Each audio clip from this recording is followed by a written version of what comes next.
Αυτό είναι κάτι περισσότερο από ένα φλιτζάνι εσπρέσο. Αυτή είναι μια ιστορία πάθους που ξεκίνησε πριν 120 χρόνια με μια πατρική συμβουλή. Η ιστορία του Λουίτζι Λαβάτσα που με περιέργεια και θάρρος τόλμησε να κάνει ένα άλμα στο άγνωστο.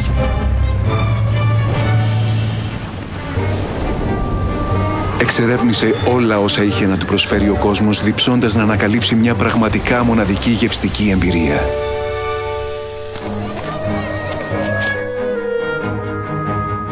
Επέλεξε ποικιλίες καφέ από μέρη μακρινά και εξωτικά και τους ανάμειξε σε μια μοναδική δημιουργία.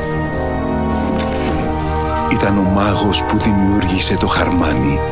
Λουίτζι Λαβάτσα, η αυθεντία του ιταλικού καφέ. Και ποια ήταν η συμβουλή του πατέρα του? Στη ζωή υπάρχει πάντα κάτι παραπάνω να δοκιμάσεις.